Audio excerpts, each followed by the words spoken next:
cooking spot. I'm Chef Angela. I'm one of the instructors here at South Texas College, and this is Chef Fernanda. Today we are going to be making biscuits.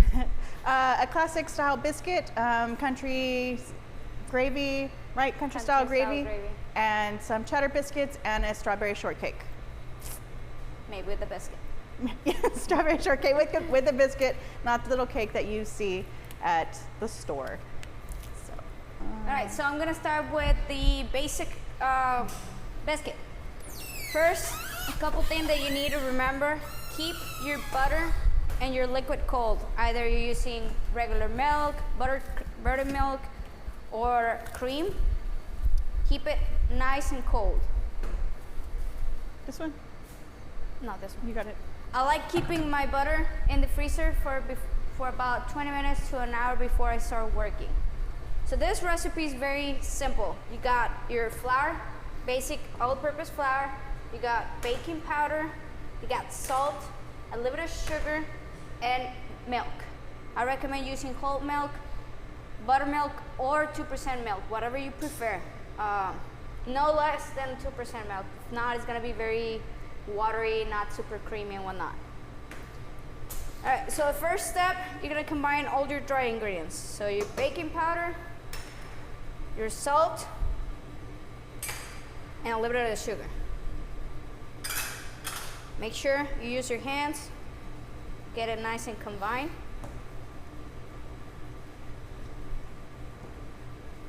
All right, and then your very cold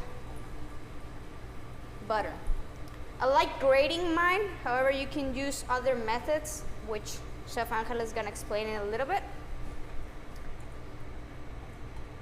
Try not to mix it too much. You don't wanna break or melt those butters, so just use your hands real quick. When your flour looks like coarse clumps, that's when you're gonna stop. So you can see that I broke all my little clumps. Then you're gonna start adding your liquid. You can use a fork, a spatula, wooden spoon, plastic spoons, or your hands. I like starting off with my fork because I don't want to get my hands dirty just yet. Plus, I don't want to overwork and develop a lot of gluten. And the warmth from your hand will also melt the butter before it's ready, right? Yes, and the colder the butter is, the more flaky your biscuits will be. All right, so now it looks like a more doughy-like. I'm just gonna transfer it to my surface. First, make sure you got some extra flour. You wanna work in a floured surface.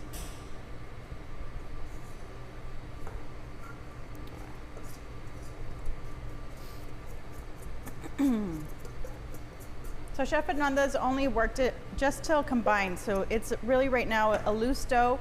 You have a little bit of dry parts in there and a little bit of other parts that are more moist. And so she's just delicately gonna handle it and try not to overwork it, because the more you overwork it, then the more dense, drier biscuit you'll achieve at the end. So right now I'm just plucking it all together. Then I'm just gonna be folding it into about 4 or 5 times. So I'm gonna go. Said don't work it, just fold it, press it. And so each time that you're folding it in a different direction. You don't keep folding it in the same direction each time. And there you go. Kind of getting all 4 corners. You can see that's slowly starting to come together, a little bit more uniform, not so dry, not so loose. And it's also not sticking to the table. Look at that, beautiful. All right, so one more time, and then I'm gonna start spreading it a little bit more so I can make my little cuts. You want to press it down to about, what, 1 inch? About an inch. About an inch. Nothing. You don't need to get a ruler and measure it, but a more or less amount. Yeah. Because if you go too thin, then you're going to start making crackers. That's not what we're trying to achieve. We're trying to achieve biscuits. All right. All right.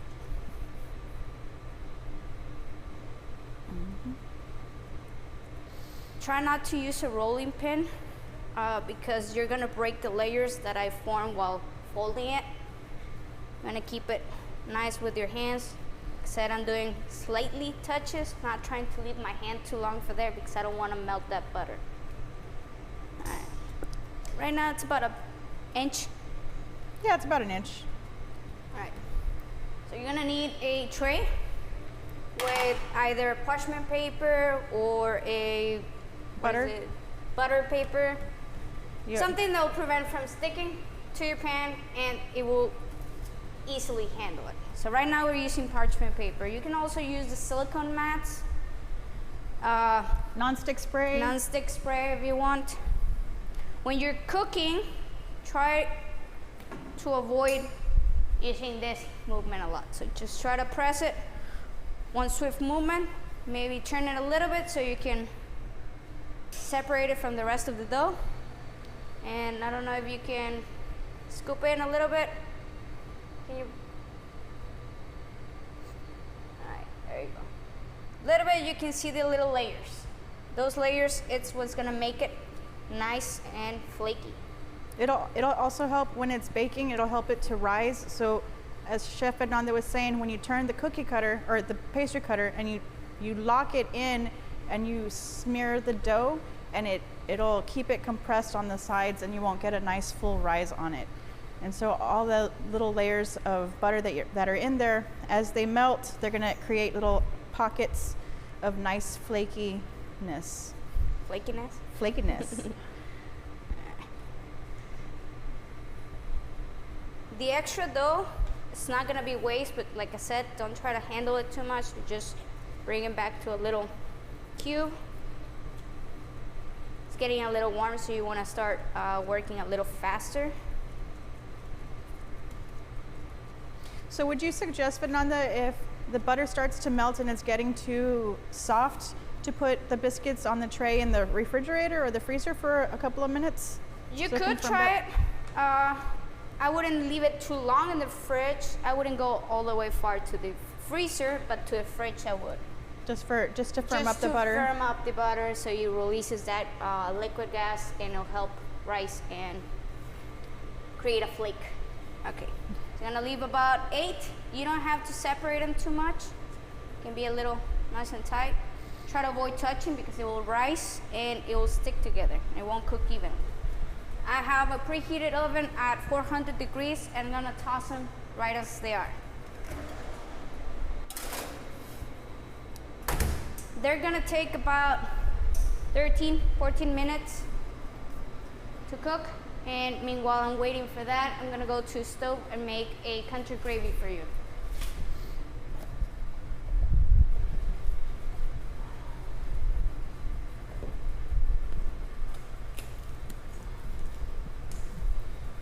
Alrighty, so I have my stuff for my gravy.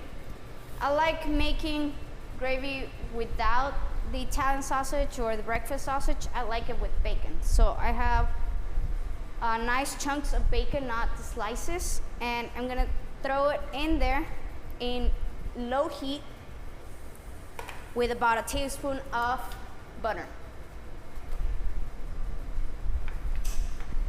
You don't want too much heat because you don't want to crisp before you render all the fat. So medium low heat, right with your butter.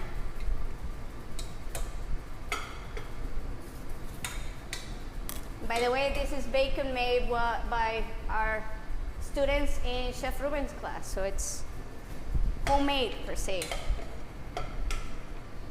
So what part of the pig is the bacon from? The belly. Pork belly. I don't know if anyone have done anything with it, but it's delicious even if you don't make it bacon.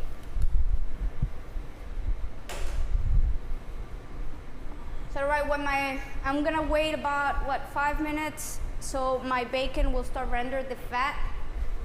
And meanwhile I'm waiting, you can either sort out your ingredients by step, or you can just keep them handy, make sure you got the correct amount. My second step after that is gonna be adding my flour, so I put my flour right in the corner. sorry, my onion and then my flour. I have some cayenne pepper. That's to taste, so if you like spiciness in your food, you can put a little more extra. Got my salt and pepper right here, and we usually use green onion, but today I'm using some of our herb garden. So I got some parsley right here. From not Bessie, but parsley.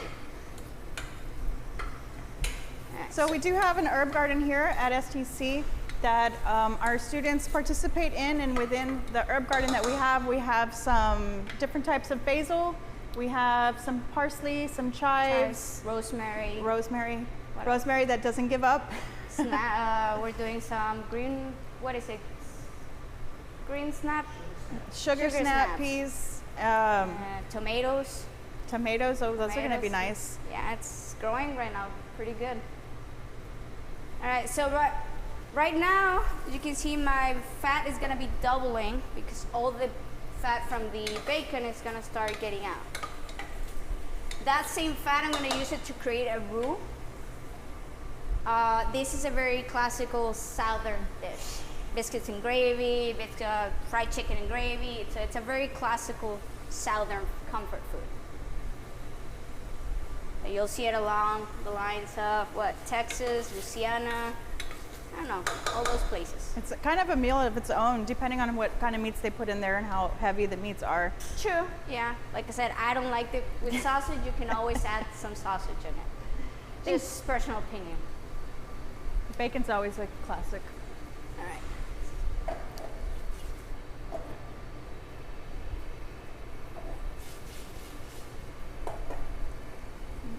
So you can get different types of roux, right? Depending on how long you cook them? There's different types. There's blonde roux, white roux, and brown roux. Today we're gonna work on a blonde roux. So if you cook it about 3 minutes before, you're gonna start seeing the bubbles, kind of like if you're making pancake dough.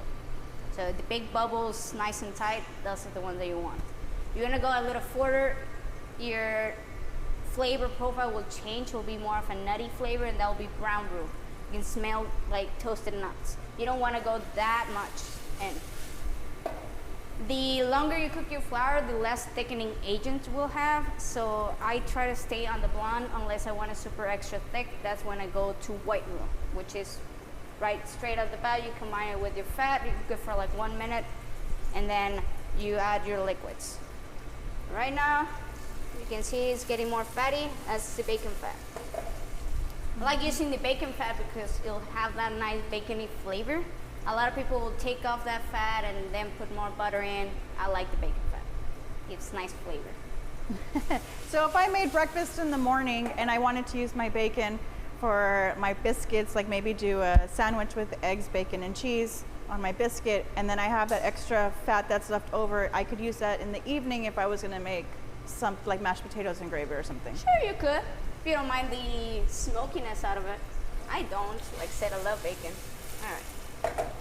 So it's almost all the fat out. So I'm gonna add my onion. I use white onion. You can use yellow onion, the white parts of green onion. And if you want to add garlic, you could also include it in it. Today we're not using garlic, so just the onion. I'm gonna cook the onion for about 2 minutes until it looks more translucent and you can still smell it. Oh yeah, I can start to get a waft of those aromatics. It smells delicious. Some smokiness from the bacon and then a little bit of that onion flavor at the end. It's gonna be a delicious gravy. Well, I hope you're hungry. I'm hungry for the biscuits and gravy. So we'll have a savory and some sweet biscuits. Correct, you're options. making strawberry shortcake, right? Yes. Well, besides biscuits, this dough can be used for other purposes. So instead of using, like today, we cut it into little cookie cutters and we do the actual biscuits. I've seen using the dough of the biscuits for other purposes. I was talking to Chef Angela earlier, like what else we could do. I've seen it in pot pie crust. Instead of using a pie dough, they use biscuit dough. And she was mentioning about peach cobbler. Yes, correct? peach cobblers, a dessert you find at a lot of barbecue restaurants. It's essentially a pie without a bottom crust, and it just has a filling, and then you just kind of scoop the biscuit topping up on top and you throw it in until basically your nice biscuit topping is baked, and then you scoop that out into a bowl, and while it's nice and warm, you throw some ice cream up on top. And it's nice and Sounds good. delicious. Depending on the berries that are in season or different fruits, a cobbler is a really easy way to go. You just throw it together, and then you're done. All right, so my bacon, it's starting to crisp up. My onions are getting translucent. I'm gonna add my flour. Make sure to try not to form a lot of clumps, so do it slowly. I'm doing about a 1 tablespoon. Or a little more, I didn't actually measure it, but when you see kind of like a paste forming, that's what you wanna see. You don't want big clumps. You want it to just absorb the loose fat that's in there, right? Exactly, correct. And then once it's absorbed that, and then you start to cook it down, what's the next stage that we'll see? We're gonna add our liquid, which in this case today, it's gonna be milk. Okay. Now, could I add like a chicken stock or something You else? could, yes, of course. A lot of people have seen it doing it for when they doing their turkey Thanksgiving. They add, instead of just milk or something else, they use the actual stock. So I'm gonna add my milk slowly, so I don't wanna form any lump. So slowly while mixing.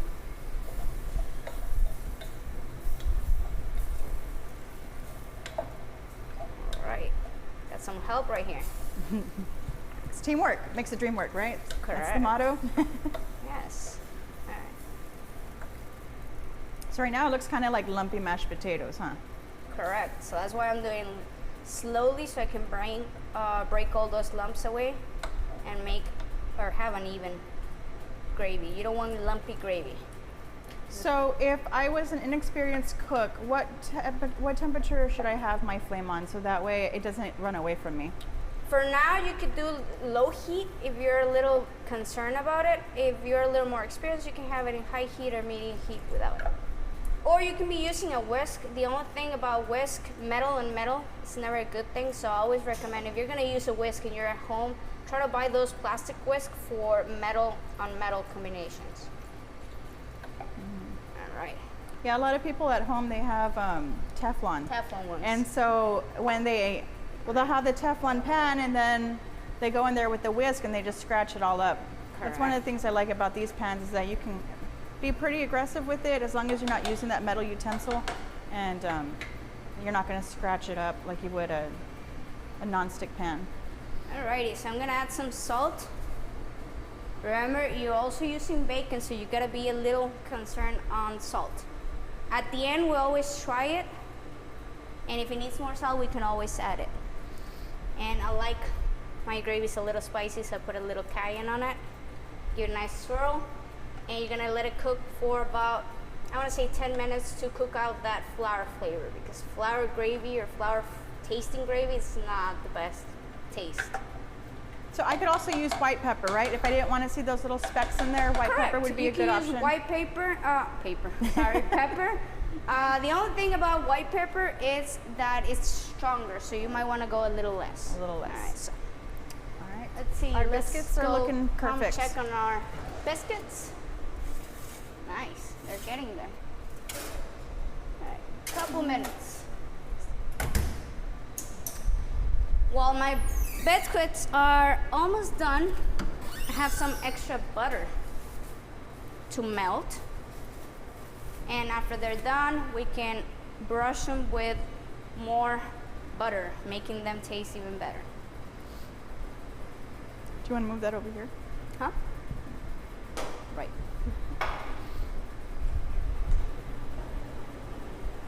So with this one, I'm only gonna melt the butter. I don't want to clarify it, so I'm not going to leave it there for long. So I'm just going to keep it there warm, so it'll be nice and melty.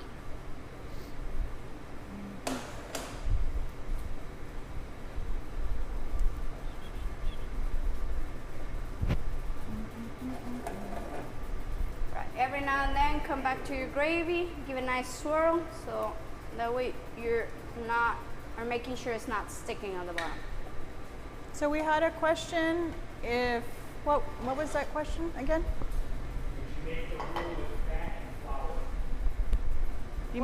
If you made the roux with fat and flour.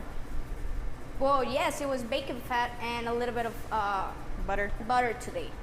But if you want to have the roux already pre-made, it's fine. You'll just need to be careful how much fat you put in it while rendering the bacon. So as that gravy sits there, it's going to continue to thicken even, like once you've achieved the texture that you wanted, and then it cools down, it'll tighten up. But if you want to use it later in the day or refrigerate it and use it on another day, you would just heat it back up, or would you have to add some more liquid to it? I would recommend adding a little bit more liquid. You can either use more milk, or you can do a little bit of water. If you're using a stock base with some cream on it, you can use a little bit more stock. But just remember, because you're adding more liquid, you might need to readjust the seasoning. All right, so I'm gonna leave my sauce or my gravy here for a couple more minutes. And we have another question asking about how long you browned the gravy. We're doing a blonde roux, so it was like a minute. like a minute, just until you start to get a little bit of those aromatics, right? Correct. All right, so my biscuits are done. Got my extra butter right here, and I'm just gonna brush them with a little butter. Who doesn't like extra butter? It's also gonna make them look nice and shiny.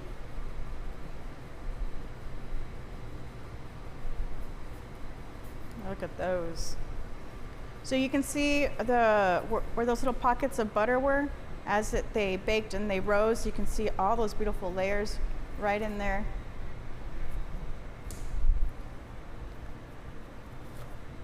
All right.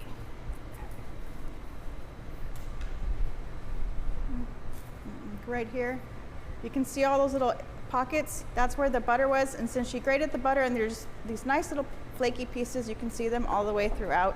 And if we were to break into one of these, you'll see all that flakiness right there. And that's what you want in a biscuit. See how these little layers just kind of flake off? That's perfect. It has a nice crispy outside. It's nice and golden brown. That's going to be perfect in the morning. Something quick, easy, fresh, homemade. It's something that you can offer to any guests. It gives them a sense of home. All right, now my gravy is almost done, but meanwhile I'm gonna work in another type of biscuit.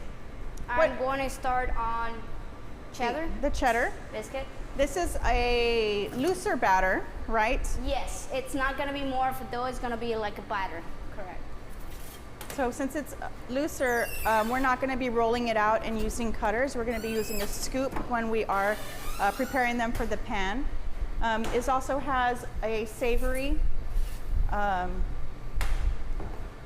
side because it's not sweet, so it's going to be a little bit reminiscent of I'm drawing a blank here. They're going to be delicious. Very salty, very, but not overly salty. It's going to be a great pairing with whatever. It's more of a dinner biscuit versus maybe a morning biscuit. Correct. Well, the difference between this one and the one I did before, this one I'm going to make it with buttermilk. Just right here, I got some mild cheddar cheese. You can use fine or sharp cheddar cheese if you like more of a stronger set. Today we're using a mild because it is more of what most of the people like, milder cheddar. However, I like mine sharp. A little sharp? Yeah, I like that tang to it. What other cheese do you think would go well? Or like if we're gonna do a cheddar mix or just replace the cheddar altogether? You can do a mix. I will go for a harder, drier cheese instead of like, I wouldn't go for like a manchego cheese. It's too wet still. I'll go for Gruyere cheese, Parmesan cheese. All those cheeses hold up very well because they don't have too much moisture, so I'm not mixing my moisture out. All right, so same like before, we're gonna add all our dried ingredients. And this one also has baking soda, so not just powder, I also have baking soda in it. And I add a little bit of granulated garlic. Yeah, get all that flavor in there. Yeah. All right, so like before, I froze my shredded or grated butter. As you can see, it's a little Still frozen. So you froze the butter and then you grated it, or did you take it from the fridge and then grate it? I take it from the fridge, I grate it, and then I put it back in the freezer. Again, let's do all our ingredients, make sure they're nice and combined, and then we're gonna add our butter. With, like before, we don't wanna overwork, we don't wanna get that, that butter warm. All right, so now it looks a little bit of coarser. We're going to be doing a little bit of parsley and our cheese.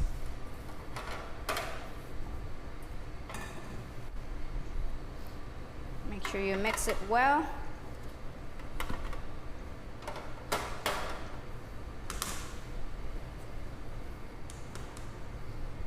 If you see a big clunk of butter, make sure you break it.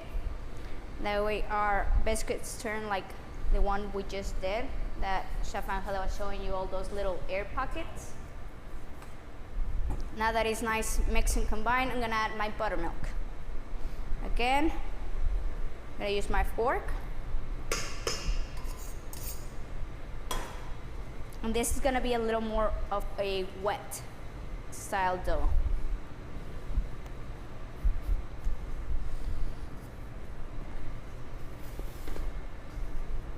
So what does the parsley do in this recipe? I see parsley in a lot of recipes. I know that it's green, so you know it's giving some color. What else? It gives some flavors to it. I like parsley because it's a very versatile herb and goes well with pretty much anything. So in this case, it will give a nice, colorful, flavorful, and it will brighten up a little bit of the cheese flavor. So it pairs well with the cheese. Correct. And it will give nice color for the biscuits. Right. I remember when I was little and I was like, I didn't want to eat anything green. I was like that. You were like that? Yeah. People said that I ate by color, so if it was green, I would not eat it. However, it turned out that now I love green vegetables. But it was mostly because a lot of people overcook green vegetables, and I think that was... Yeah, I agree. I remember having... I don't want it. Vegetables when I was younger, and I was like, I don't want these. They're soggy and they're gross. Correct. And then once I learned how to cook them, I was like, oh my gosh, vegetables are so delicious. Exactly. All right, so today in this one, I'm gonna use a scoop because it's a wetter dough. You don't wanna overcrowd it, so just do about 2 or 3 spoonsful. This one you do need to separate it, so you might need 2 baking sheets? 2 baking sheets, about at least 2 inches apart, because they're gonna grow a little bit. They're gonna spread just a tiny bit? Exactly. Because you also have the grease from the cheese that's also gonna be in there, Correct. the fat, right? So all that grease is flavor. So I'm gonna put about 3. So this is going to be in at a higher temperature, correct? Yes, I'm doing 425. So I'm using my button oven today.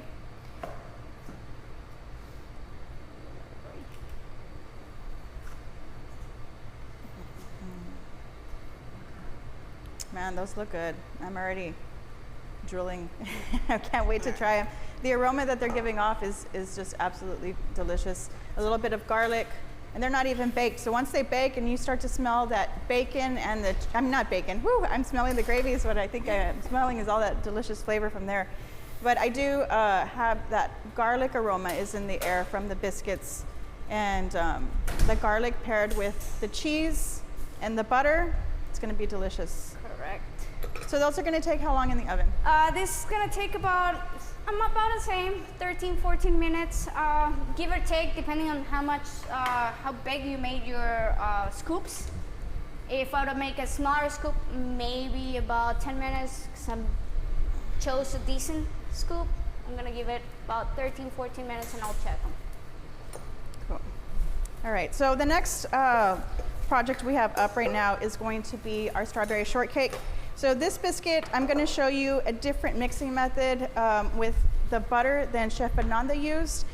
And let's see, those are for the strawberries. I'm going to show you some different options here. So I have my flour. right here.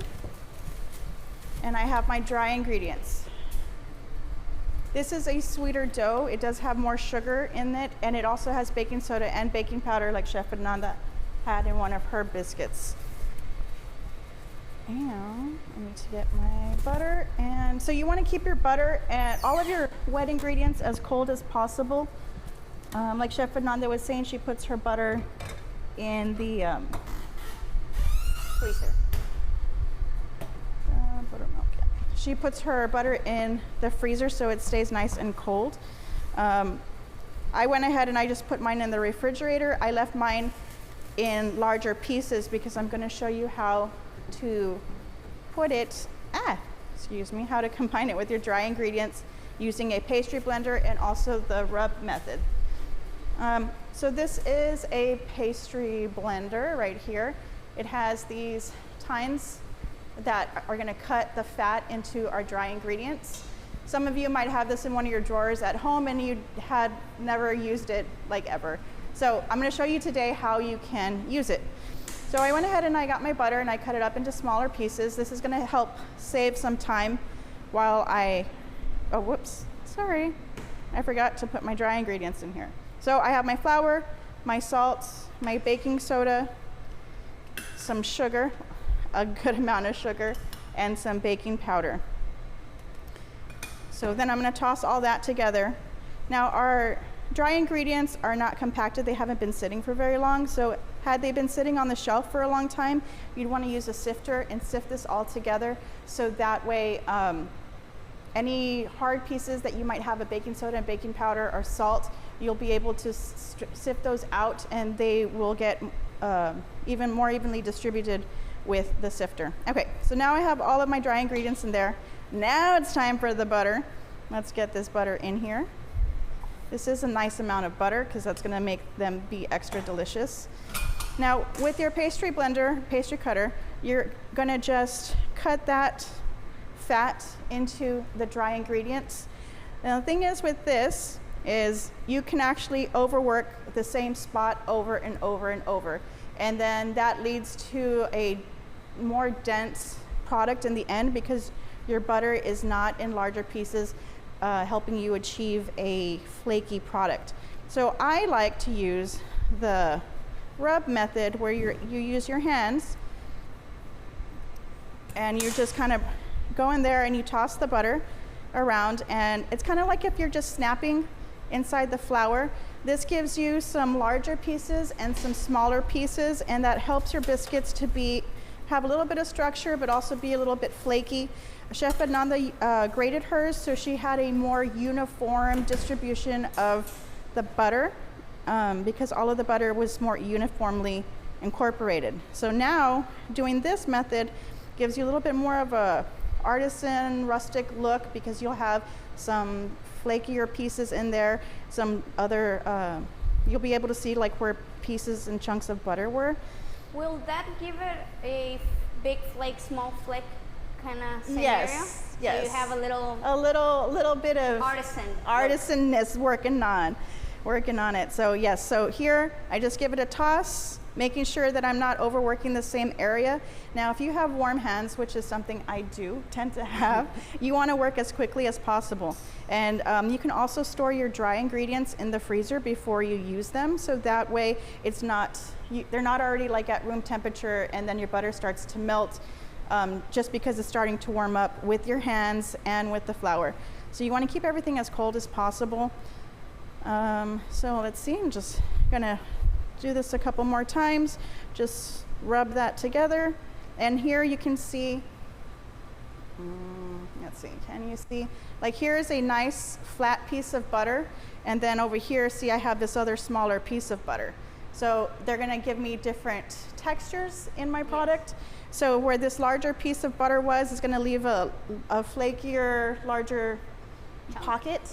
Right, because remember the butter melts and then it gets absorbed into the dough, and so make sure you don't overwork it. And so you have mealy and flaky are the two textures that you can have when you're working with these types of doughs. So mealy is where you would actually cut the fat into smaller pieces where it resembles coarse cornmeal, or like a kosher salt, I would say. That's how small that would be. But since we're doing flaky, we want to still see some of those pieces of butter in there. They're going to melt and it's going to be so delicious. So I'm just giving this a toss, making sure everything looks good. Now I'm going to incorporate my, I see a couple more pieces of butter that are a little too big. Would you also recommend them to work on the colder side of the kitchen? Yes, that would help. Don't stand right next to the oven. Rookie mistakes. No, just kidding. Yes, if you know that you have a hot house or you're in a bakery or something like that, yes, that's why having your ingredients in the refrigerator or the freezer before you work on them is going to be very important. Especially working in a kitchen, you have ovens and the grill and the flat top, everything on. So I just went ahead and I poured my buttermilk and my liquid, there we go, and I'm just going to toss it with the fork, especially because I already warmed it up, the butter, with my hands, just working with it. So the fork will help to not melt the butter like my hands were. So I already have kind of like a loose dough.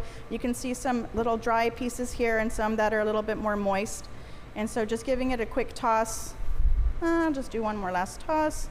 See, I have all these little dry pockets over here. I want to get those all there. And then we're going to work it on the bench. The bench is what we call the table. It makes it sound fancier that way. Correct. So let's get this together. I'm going to throw a little bit of flour on the table, not too much, just enough to prevent my dough from sticking. Right? This is just, it's not even a full tablespoon's worth of flour. So like Chef Fernanda did with the first dough that she made, she kind of slapped it all together and then folded it, right? We're not trying to build a lot of gluten. The more you work with it, the more gluten that you're going to wind up building. That's not our intention. Our intention is to make this nice, soft, delicate product. So we're just going to flatten it out and we're going to fold it over. Can you try to fold it over there? Oops. There we go. There you go. Much better. So I'm just going to fold this baby out a couple of times. And these are going to be delicious. I can smell all that sweetness and the sugar in there. And make sure that you're not stuck to the table, because that's really sad when you've done all this hard work and then you get stuck to the table. Yep. And this will be my last fold.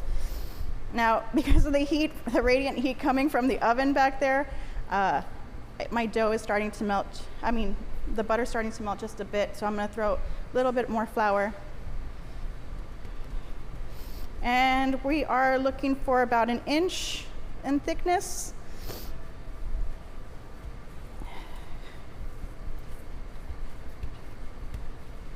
And we're going to get our cutter. And like Chef Fernanda did on the first ones, remember, you don't want to cut and twist. We just want to cut and then pick it up. That way we can have those nice little layers in there. You can see where those layers are. You can see where those little pieces of butter are. You can see the pieces of butter in my dough. And we are going to put this in an oven at 400 degrees. Now, Chef Fernanda baked her first biscuits and then drizzled them with some butter when they came out. What we're going to do with these is we are going to put some heavy cream up on top and then sprinkle some sugar in the raw up on top. Or you can also use a coarsely ground sugar. It's up to you. It's about a presentation. It's going to add a little bit of crunch, a little bit of sweetness, and it's going to look golden brown and delicious. So we are almost finished with these. If you were to use a larger cookie cutter, you would bake them just a little bit longer. And these are going to go into the oven for probably about, I would say maybe about 12 minutes. So my scraps here, I'm going to just very delicately bring them back together. I don't have much flour. If I had a lot of flour on the bottom, I would want to dust as much of that off as possible. So I'm just going to get a couple more biscuits out of here. We have some hungry people around the kitchen over here waiting for these biscuits, or have already requested to get a couple. So let's get these going.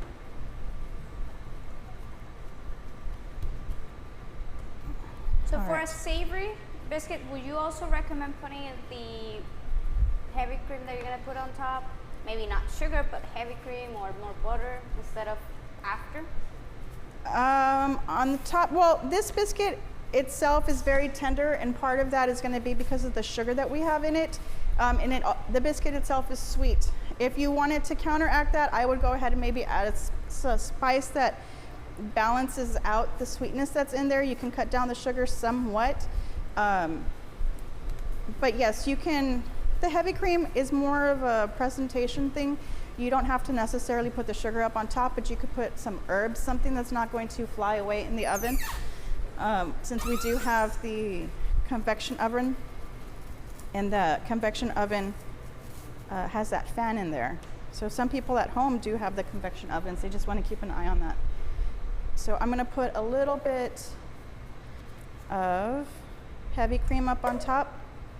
You could also do an egg wash, but the egg wash is, I think, too shiny, too gimmicky, like on a biscuit. I think when you look at a biscuit, you want to see butter. Plus, Right. another thing that it could, I mean, this type of biscuit, doesn't have any eggs. So if you're a vegan, it could work. Well, If you use vegetarian. vegan butter. Oh yeah, vegan butter. Or vegan heavy cream, or vegan milk, whatnot, and you cut off all that egg off.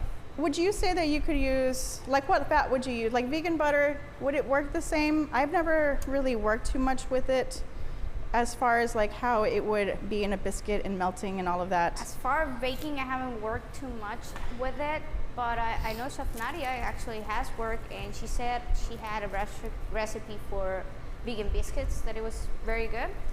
So I guess, yes, it works out pretty good. And Okay. now we got our delicious savory one. Oh, look at those. All right, so I am just going to sprinkle this sugar in the raw up on top. These are going to take about 12 to 15-ish minutes in the oven.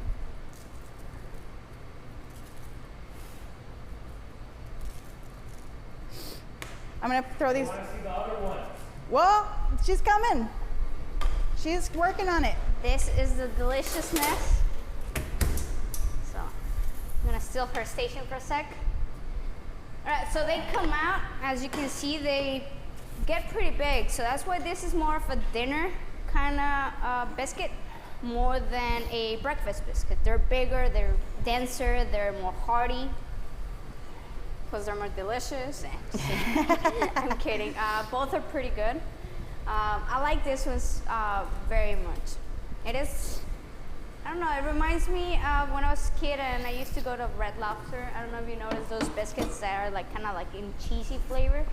Pretty similar to those. So more of a dinner kind of scenario. So this butter that I'm putting, it's gonna get all soaked in. It's gonna be super buttery, cheesy deliciousness.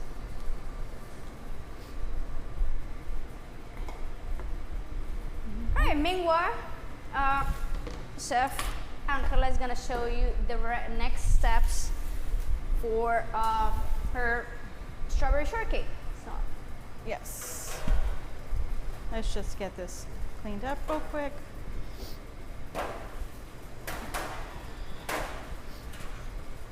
So the next step I'm going to show you is just to like prep the strawberries. You can prep the strawberries the night before, let them sit. So when you soak them, sorry, let me gather my thoughts real quick. With the strawberries, we're going to cut them up and we're going to toss them in a little bit of sugar. And while they're sitting with the sugar, they're going to start to release some of their juice. And then they're going to sit in their juice. And some of that flavor is just going to come down into the bowl. And it's going to help them. Let's see. So these are some strawberries that I did earlier. So I did these earlier, and all it is just the sugar and the strawberries. And you can see them in this nice syrup. The strawberries are still intact because they've been sitting in there. They're not starting to fall apart. They're sitting in their own juice. You could always add some fresh herbs like basil or mint or something like that, and it'll help to infuse the syrup. and those aromatics will all come together. And a little pop of green would help just bring your dessert to like a whole nother level. So all I did for those strawberries was. What about if I wanted to add a little bit of liquor, like brandy or champagne, a little bit? Would that help? Yes, something that'll help complement. You could do, I think champagne and strawberries go They well work together. very well. Yes, a little bit of red wine or a nice white wine, that also goes really nice. You don't want to overpower them, but Just a little bit. just a little drunkenness helps the afternoon. No, just kidding. No, yes, they're called drunken berries. I love those. Yes. So we didn't make that term up. That is what you call them, drunken berries. So I'm just quartering them. Some of these are a little bit larger. I'm just going to toss them real quick into my bowl. And you can, depending on how many servings you're going to get out of this, is how many strawberries you're going to do. Since I already have those on the side, I'm just going to show you real quick. Just throw some strawberries in there. You're going to just throw a little bit of sugar, just enough sugar to coat them. You could use different flavors of sugar, or you wanted like a little bit of lavender or something in there. Just a little bit of sugar. Oh, that's a little extra sugar. I'll throw some more berries in there after a moment. But you can see that the sugar's already drawing out some of the moisture from the strawberries. And as it sits there, the strawberries will just naturally release their juice. The sugar will start to dissolve. And you can just, the longer you have them sitting in this, even with some herbs, the more intense the flavor. Yes. So that's the berries. I'm going to set those off to the side. Then we're going to make some whipped cream real quick. Chef Ananda has challenged me to do it by hand, because that's what Yes. we do to keep ourselves entertained, as we like to challenge each other. So if you were wondering how whipped cream is made, Stefania is going to show you. You By don't need hand. to go and buy it. We can always make it at home. And it's fairly quick, fairly easy to make. Just you're gonna need a little shoulder. A little, if you haven't gone to the gym and you need a little workout, making it by hand. Or if you have kids, put them to work if they have a lot of energy. So That works. that works. Chef Ananda has some nephews coming over, so maybe they need to make some whipped cream. Oh yeah, and then they won't sleep because they're full of sugar. But yeah, no, it works out. At least you'll keep your kids entertained. Maybe I make some cupcakes and they can play around with the whipped cream. I don't know.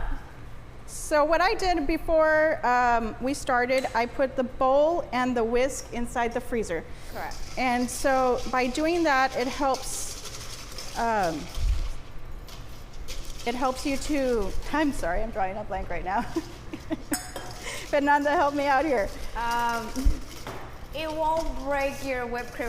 It will rise up and rise better. I don't know. Reason, maybe? I don't know. I'm sorry. It's been a long week, but it's all in good fun. Now I'm having to focus on this. So I'm using a larger whisk, so that way it makes more contact with the whipped cream. First it starts out loose, and then as you start to whip more and more air into it, it'll start to thicken up. And once it starts to get more body, that's where you go from a soft to a medium to a stiff peak. Fernanda, what happens if I over whip the whipped cream? What do I get? It can break and it's look all funky. When you try to pipe it out, it's gonna look like, have you ever seen old whipped cream, how it kind of starts to break apart? Well, it looks like that. It looks funky. Doesn't mean it's not good, but it's there's a way to fix it. We just add a little more heavy cream and fold it, not whisk it, and it'll come back up right up. Mm-hmm. But we can also make butter if we go too far. Exactly. Right? You can also make whipped butter. Okay. So you can see here the whipped cream was starting to come into has more body, has the air already starting to whip into it. I used granulated sugar because I added it at the beginning. If you forget to add the sugar and you're going to add it towards the end, I would suggest using powdered sugar, because granulated sugar is not going to dissolve, and then you'll have all these little granules in there. So you can see that you can start to see the tracks of the whisk inside the cream. That means it's getting there already that much quicker. And we are going to get where we need to be in just a moment.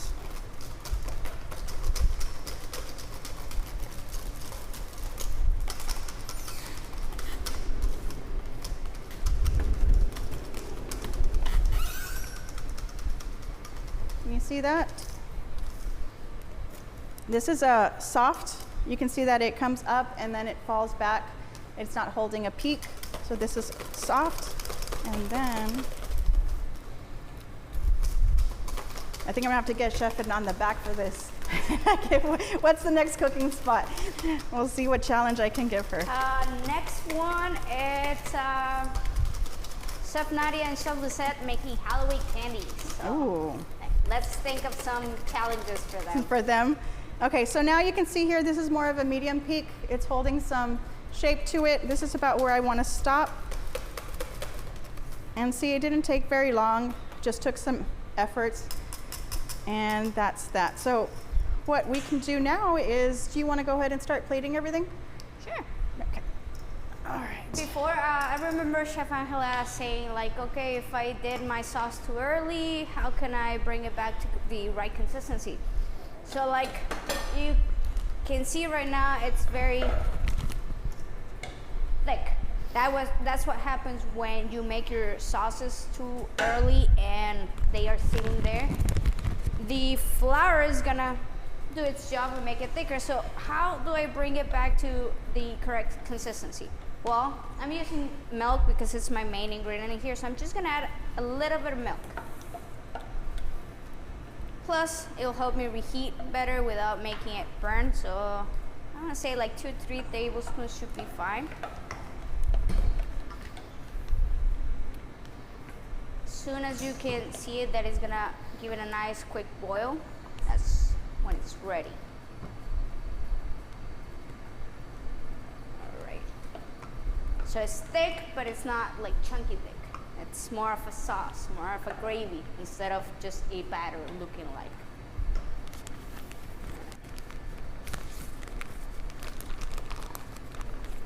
So you said you're putting the chives in right now? The parsley, yes. Parsley. After I'm done with the reheating, I'm gonna add the parsley on top to make it look more presentable. That greens will give it a little nice touch of beautiness. All right. So if you add that too early, will it start to wilt because of the heat from the gravy? It will cook. It won't wilt, but it'll cook and lose its bright green color. And that green color, it'll help you when you're in a restaurant to make people look, oh, look, that's nice and fresh. So if you put it too early, it's gonna look like, oh, it's an old sauce. So you want it to look nice.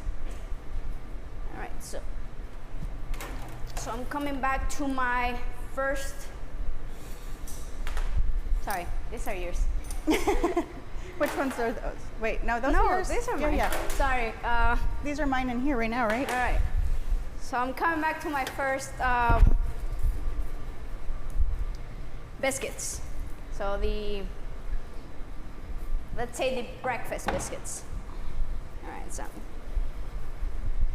okay, I'll just do 5 for the sake of presentation.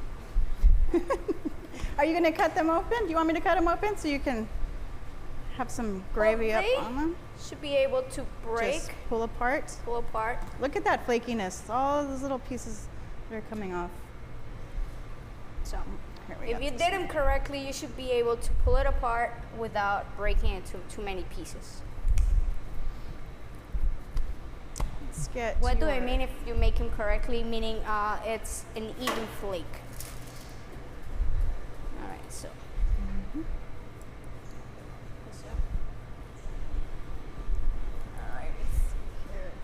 So right, my sauce starting to boil down.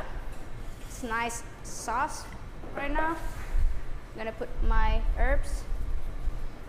I want to try one of these cheddar biscuits. They're looking right at me.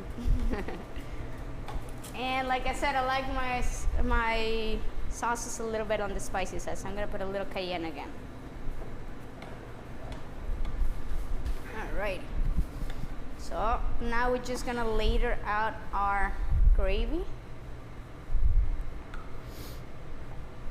And I don't know you, but are you hungry? Oh yes, biscuits and gravy are always on my menu. Alrighty. I used to work at a breakfast place and we used to have to make the country gravy, but it was from a bag and it's not the same. It was just like a bag that we added some water and some sausage to, and it's not the same as making it from scratch. Okay, so we have here our biscuits and gravy, which are looking right at me saying, please help yourself. And then we have our cheddar biscuits, which are also saying, look at me. And so let me go ahead and show you real quick how to prepare the strawberry shortcake. So you open up the biscuit, and then I went ahead and I put some heavy cream, or the whipped cream, in a piping bag. And I'm just gonna put some, just have like a 1M tip in here. It just makes like little stars. That'll be nice presentation from the side. It has a little bit of texture in there. Then I'm gonna go ahead and just gently strain some of these strawberries out and place them up on top. A little bit of that sauce just kind of dripping right down, nestled together on top of that cream. And also that cream is gonna help you not get your biscuit soggy. Yes, it's preventing any moisture from absorbing into the biscuit. We can put a little bit more whipped cream up on top. I think of this more as the glue to hold the top of the biscuit. We can either put it directly on top or a little bit off to the side, just so you can see that nice presentation over here, right? So we put a little bit more cream up on top here.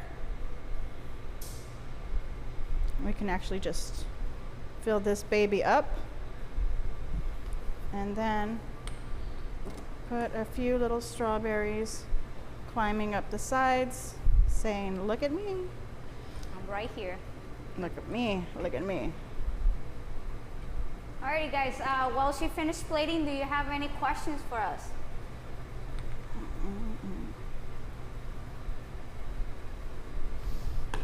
Okay, so you can see here the strawberry shortcake. It's right there. You have your layers of your biscuit, your cream, your strawberries. Now, if these did have a little bit of wine or liquor in there, that would help to enhance the flavor just a bit. The biscuit does have a sugary topping on top, so when you do bite into it, it's going to be a nice little crunch. Texture, yes. There you go. All right, so that is it for us today. Thank you for joining us on the Cooking Spot, and hopefully we've helped to educate you in your biscuit ways. And you got anything else? I don't know. Any questions for us, Chef Ruben?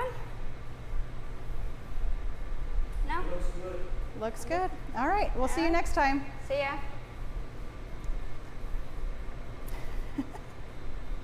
Are we good? Very nice. Oh, did we get off after, before you closed it?